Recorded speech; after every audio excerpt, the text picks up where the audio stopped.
आपको बताने वाला हूं स्टाफ सिलेक्शन कमीशन यानी कि SSC GD constable online form 2021 के बारे में कि कैसे आपको 25,271 पदों का फॉर्म फिलअप करना है। तो आप इस वीडियो को देखते रहिए, मैं आपको इसके बारे में पूरी जानकारी देने वाला हूं जिससे कि आप इस फॉर्म को बिना किसी मिस्टेक के भर पाओगे। तो चलिए दोस्तों शुरू करते हैं। आपको गूगल के अंदर जॉब्स ज्ञान सर्च करना है और यहां से फर्स्ट वेबसाइट को ओपन करके आपको होम पेज पर आ जाना है, जहां पर आप टुडे बेस्ट जॉब्स में एसएससी कांस्टेबल जीडी रिक्रूटमेंट 2021 देख सकते हो। ये पोस्ट आपको ओपन कर लेनी है। अगर आप इसको यहां पर नहीं देख पा रहे तो आपको यहां पर सर्च में SSC GD constable recruitment search करके इस पोस्ट को ओपन कर लेना है।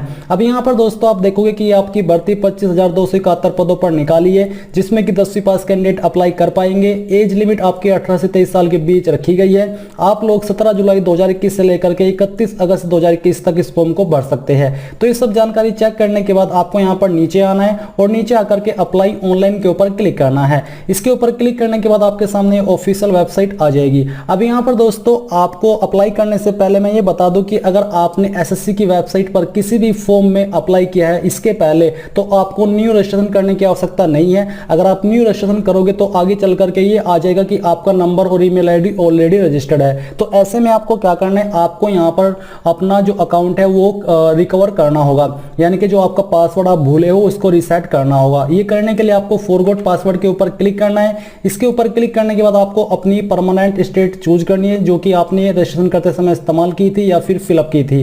फिर यहाँ पर आपको अगर अपना जो ईमेल आईडी या फिर मोबाइल नंबर याद है, उनमें से कोई भी एक यहाँ पर एंटर कर देना है, चाहे ईमेल आईडी या फिर मोबाइल नंबर, क्योंकि जब आप रजिस्ट्रेशन कर रहे होगे तो वहां पर आ रहा होगा कि आपकी ईमेल और नंबर ऑलरेडी रजिस्टर्ड है। तो जो भी रजिस्टर्ड वहां पर दिखा रहा है वही यहां पर भर दीजिए। भरने के बाद यहां पर सबमिट के ऊपर क्लिक कर दीजिए। सबमिट के ऊपर क्लिक करने के बाद दोस्तों आपके मोबाइल नंबर और ईमेल के ऊपर ओटीपी जाएगा।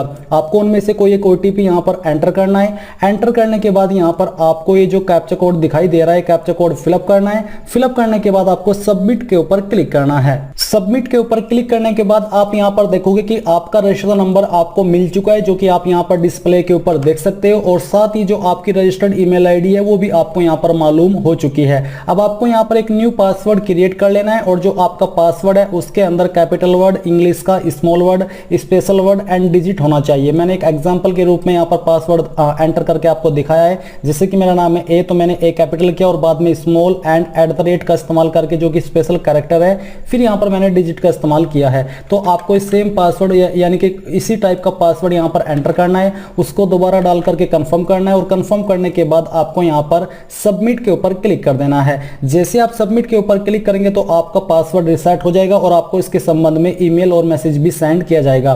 फिर आपको यहां पर होम पेज के ऊपर आ जाना है। होम पेज पर आने पर आपको जो अभी आपने रजिस्ट्रेशन नंबर मिला है वो रजिस्ट्रेशन नंबर यहां पर एंटर करना है और जो न्यू पासवर्ड आपने क्रिएट किया है वो पासवर्ड आपको यहां पर डालना है और ये कैप्चा कोड फिलअप करके लॉगिन के ऊपर क्लिक करना है। अब चलिए यहां पर दोस्तों नॉर्मली आपने यूजर नेम एंड पासवर्ड डाल करके लॉगिन कर लिया है।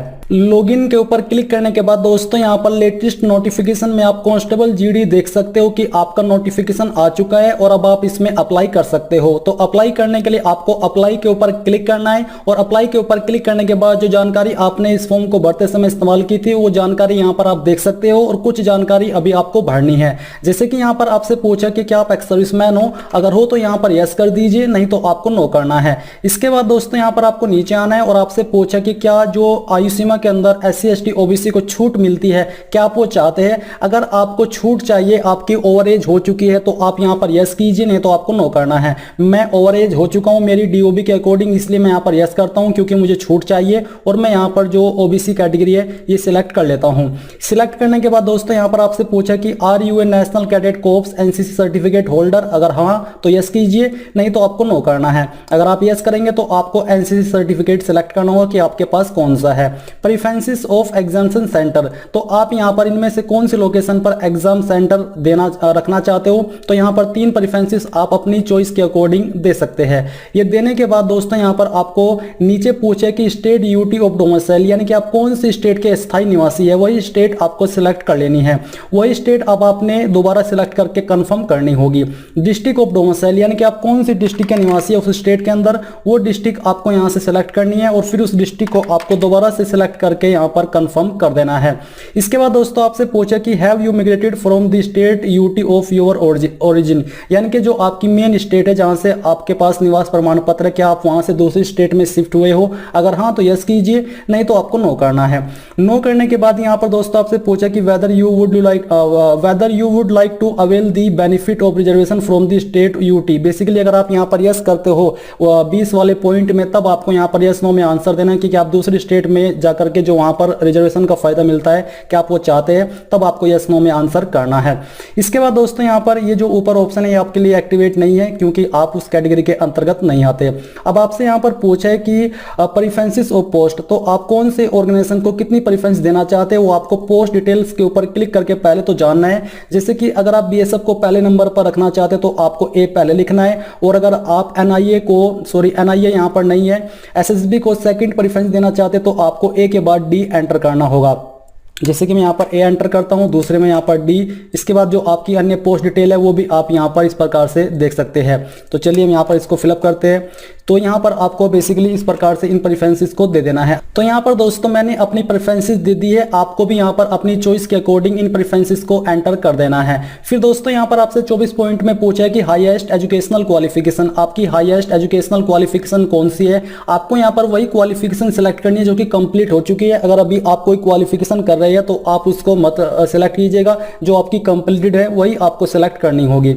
इसके बाद दोस्तों यहाँ पर details of qualifying educational exam qualification, तो बेसिकली यहाँ पर जो आपकी क्वालिफिकेशन है इस पर अप्लाई करने के लिए 10th स्टैंडर्ड है, हम इसको सिलेक्ट कर लेते हैं।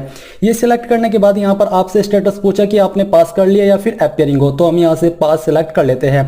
ये सिलेक्ट करने के बाद पासिंग ईयर जब आपने रजिस्ट्रेशन किया होगा वहां पर पहले से सिलेक्ट किया है, स्टेट यहाँ पर आपकी पहले से सिलेक्ट है, बोर्ड भी हमने पहले से सिलेक्ट कर रखा है क्योंकि हमने रजिस्ट्रेशन करते समय जानकारी भरी थी। अब आपको यहाँ पर परसेंटेज बतानी है, अगर आपके नंबर सीजीपीए के अंदर है तो आपको सीजीपीए के में अपने नंबर भरने हैं। अगर आप अभी अपनी 10वीं कर रहे हो तो यहाँ से अपीयरिंग स्टेटस आपको सिलेक्ट कर लेना है और रोल नंबर आपको भरना होगा, परसेंटेज भरने की आपको आवश्यकता नहीं पड़ेगी। 26 पॉइंट उसके लिए है कि अगर आप जो आपकी जानकारी है वो एसएससी को देना चाहते ताकि वो आपको आगे भी जॉब की अपडेट देते रहे, तो आपको यहाँ पर यस करना है, नहीं तो आप यहाँ पर नो कर सकते हैं। इसके बाद आपको यहाँ पर एड्रेस की जानकारी कंफर्म करके नीचे फोटो एंड सिग्नेचर के ऊपर आ जाना है, जिसमें कि आपका साइज फोटो का 20 से 50 KB के बीच होना चाहिए।